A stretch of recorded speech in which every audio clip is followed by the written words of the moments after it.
Assalamualaikum warahmatullahi wabarakatuh. Berjumpa lagi dengan saya. Gimana kabarnya teman-teman? Semoga teman-teman dalam kondisi yang semakin sehat ya. Semakin membaik dan terus membaik hingga menuju sembuh. Amin ya rabbal alamin. Oke. Sudah lama nih nggak bikin video ya. Sebenarnya bukan nggak bikin ya teman-teman, tapi saya nggak upload. Kalau bikin itu bikin ya. Akan tetapi sekarang sedang ada di kampung, jadi nggak ada wifi. Jadi untuk uploadnya saya susah. Kalau mau upload video mesti ke tempat yang agak jauh dulu gitu ya. Nah, nggak apa-apa teman-teman ya.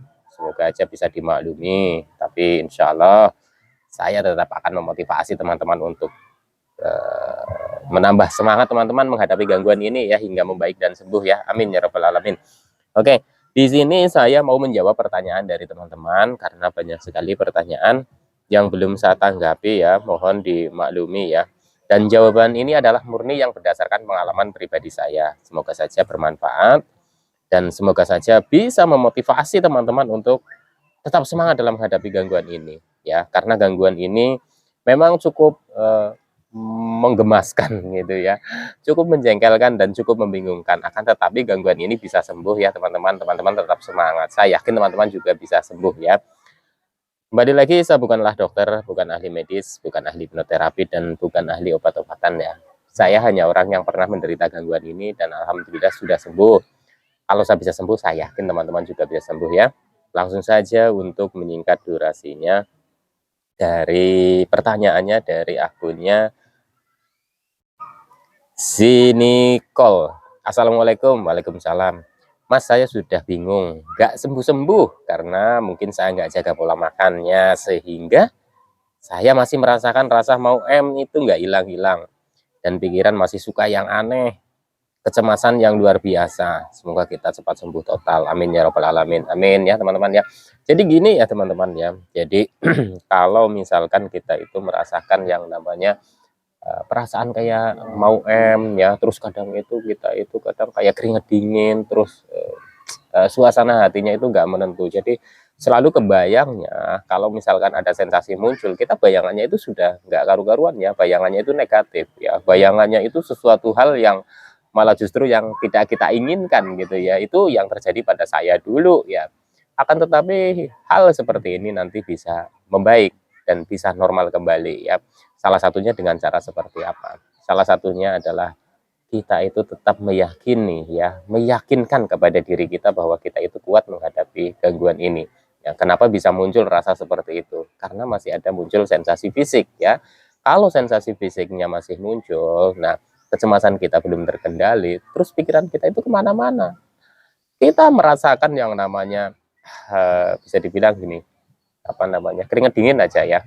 Kita sudah berpikirnya keringat dingin tanda-tanda yang apa namanya yang penyakit berat gitu ya, padahal hal seperti itu untuk penderita gangguan asam lambung itu sudah umum ya teman-teman ya, karena kembali lagi pada saat kita terkena gangguan asam lambung itu kan metabolisme tubuh kita itu memang tidak sempurna gitu ya, jadi ya perlu kita latih gitu ya. Kalau muncul hal seperti itu wajar ya teman-teman ya, jangan takut, itu nggak apa-apa. Jadi perasaan mau mati ya, perasaan kayak mau pingsan, terus perasaan kayak takut hilang ingatan ya, itu sesuatu yang dulu itu hampir setiap hari saya rasakan. Alhamdulillah sekarang sudah tidak merasakan hal seperti itu. Ketakutan, kecemasan, kekhawatirannya itu ya dalam tahap yang normal lah ya teman-teman ya. Karena manusia juga pasti akan ada, tetap ada rasa takut, ada rasa was-was, ada rasa khawatir ya. Akan tetapi intensitasnya itu beda dengan penderita gangguan asam lambung yang sudah disertai dengan gangguan cemas. Hal seperti ini nanti lama-lama bisa membaik ya teman-teman. Yang penting ketika teman-teman itu sudah bisa menjaga, ketika teman-teman sudah bisa memperbaiki secara konsisten 3P. Yang saya maksud 3P di sini adalah pertama adalah pola makannya ya teman-teman ya. Walaupun kita itu merasa sudah enak gitu ya, tapi tetap aja jaga pola makan. Kenapa saya bilang seperti itu? Sampai sekarang pun saya masih tetap jaga. Walaupun saya sudah bisa makan yang namanya sambal, santan, ya, nasi padang, terus pedas, itu juga masih dalam batasan-batasan ya. Jadi teman-teman jangan langsung geber gitu ya. Kita memaklumi, kita menyadari bahwa diri kita itu ya sudah berbeda dengan yang lainnya. Artinya tingkat sensitivitas lambung kita dan kecemasan kita itu berbeda dengan orang lain. Maka dari itu kita sesuaikan dengan kondisi kita. Kalaupun teman-teman sudah merasa membaik, sudah enak, sudah sembuh, ya tetap kondisikan ya teman-teman ya. Batasi sesuatu hal yang sekiranya itu bisa memicu kita itu kambuh ya. Jadi untuk jaga pola makan itu penting ya teman-teman ya. Mentang-mentang kita sudah enak nih ya, sudah wayahnya makan, nggak makan, terus makanan-makanan yang ekstrim-ekstrim nih ya, pedes banget atau kecut banget. Wah, saya udah sembuh nih. Saya ingin makan yang pedas, saya udah bisa nih. Saya udah bisa makan kecut nih, saya udah bisa makan santan. Tapi teman-teman lupa bahwa gangguan asam lambung itu yang disertai dengan kecemasan itu bisa kambuh. Mungkin 1-2 hari itu teman-teman itu kuat ya. Nanti diterusin-terusin teman-teman itu bisa saja kambuh. Kenapa saya bilang seperti ini ya? Banyak teman-teman saya juga mengatakan hal yang sama ya. Ketika sudah membaik, sudah sembuh, tidak menjaga pola makan, terus kambuh lagi atau kumat lagi. Maka dari itu ya teman-teman, ketika saya sudah merasa bahwa saya itu sembuh, saya tetap menjaga yang namanya 3P. Yang pertama dari pola makannya tadi yang sudah saya sebutkan ya. Yang kedua dari pola hidupnya ya. Jadi untuk begadang ya mungkin teman-teman sudah merasakan enak nih. Teman-teman sudah merasakan walah ini kuat lah kalau nggak tidur sampai jam 2 malam, jam 3 malam ya. Akan tetapi ya teman-teman ya, mendingan teman-teman buat istirahat saja ya. Karena apa? Karena ya tetap saja ya namanya begadang itu nggak bagus. Terkecuali ada momen-momen tertentu yang mengharuskan teman-teman itu begadang ya. Contoh misalkan mungkin ada acara keluarga atau apa sesekali gitu ya teman-teman, tapi jangan ketika kita sudah merasa enak teman-teman itu wah begadang saya udah kuat kok ya, terus melek sampai malam, terus istirahatnya kurang teratur, itu bisa memicu kambuh ya teman-teman ya. Terus yang ketiga ya, jaga pola pikir kita ya, selalu perbaiki pola pikir kita ya untuk mengarahkan pola pikir kita ke pola pikir yang positif. Jadi ketika kita itu kumat ya atau kita itu kambuh ya, mungkin teman-teman bisa introspeksi diri saja bahwa oh iya kemarin saya itu lupa ya untuk makanannya saya sudah mulai ceroboh lagi, atau mungkin dari pola hidupnya saya sudah mulai kurang bagus lagi, untuk pola pikirnya juga saya sering memikirkan hal-hal yang sifatnya membebani pikiran diri sendiri gitu ya teman-teman ya. Jadi amati dari situ ya. Ketika teman-teman sudah bisa mengamati ya, ini pun bukan berarti kita itu nggak akan kambuh ya. Yang penting teman-teman itu tetap menjaga itu. Intinya mengantisipasi. Namanya kambuh itu kan berbeda-beda pemicunya ya. Tapi kalau kita tetap menjaga 3P, insya Allah yaitu bisa meminimalisir kita itu kambuh dari gangguan ini.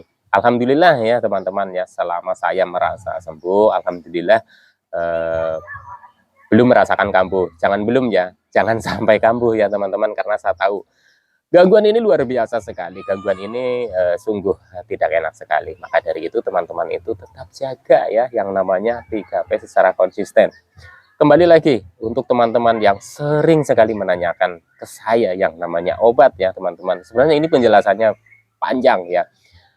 Teman-teman selalu menanyakan, Mas saya nggak nanya yang lainnya, kenapa nggak dijawab? Pertanyaan saya, Mas sembuh dengan obat apa? Nah, seperti itu. Saya beberapa kali menjelaskan ke teman-teman ya bahwa saya berobat ya, rutin ke dokter, mengkonsumsi obat dokter, itu juga belum sampai sembuh ya teman-teman. Dan menurut saya, faktor yang mendukung sembuh itu ya, selain kita itu mengkonsumsi obat secara teratur dari dokter ya, karena ini pengalaman saya, penting itu dari diri kita ya teman-teman, karena sudah beberapa kali saya sampaikan obat yang saya konsumsi kemungkinan besar itu sama dengan teman-teman. Ketika teman-teman periksa ke dokter dan teman-teman didiagnosa asam lambung ya, pasti dikasihnya obat itu ya seputar golongan PPI ya teman-teman ya, yang kayak lansoprazol, omeprazol, mungkin ranitidin gitu ya teman-teman, pasti dikasihnya seperti itu. Nah teman-teman mungkin di sini itu masih mengharapkan yang namanya sembuh secara instan ya. Balik lagi saya sampaikan ya, saya beberapa kali ke dokter, beberapa kali saya mencoba untuk sembuh dari gangguan ini secara instan ya, tapi tidak membuahkan hasil ya teman-teman ya. Jadi dari sini teman-teman bisa ukur ya, atau teman-teman itu bisa amati bahwa gangguan ini benar-benar sembuhnya itu berproses ya teman-teman ya. Kalau sembuhnya ini nggak berproses dan sembuhnya ini instan, mungkin itu hanya asam lambung biasa saja ya, yang tidak disertai dengan gangguan cemas. Maka dari itu biasanya orang hanya dengan berobat ke dokter ya, asam lambungnya saya sudah sembuh, saya sudah bisa makan ini, makan itu. Nah ini ya teman-teman ya, teman-teman bisa bedakan gangguan asam lambung dan gangguan asam lambung yang disertai dengan gangguan cemas ini berbeda ya teman-teman ya. Kalau kita mungkin pertama itu di gangguan asam lambungnya saja kita sudah sembuh, gangguan cemasnya kita masih belum normal ya, itu biasanya juga sering memicu sensasi fisik muncul lagi ya teman-teman, perasaan-perasaan nggak enak, perasaan-perasaan nggak karuan ya, beban pikiran banyak, itu bisa memicu munculnya sensasi fisik. Maka dari itu ya teman-teman, pahami sedikit demi sedikit. Mungkin untuk masalah hal seperti ini akan saya bahas lagi ya di video berikutnya ya, masalah obatnya, masalah apa namanya, mungkin teman-teman itu sudah bosan nggak sembuh-sembuh ya, insya Allah nanti akan saya bahas di video berikutnya ya. Karena saya sedang tunggu anak renang dan itu mau gantian sama istri saya nunggu ya teman-teman ya. Saya sudahin dulu, nanti insya Allah disambung lagi ya untuk tema yang lainnya.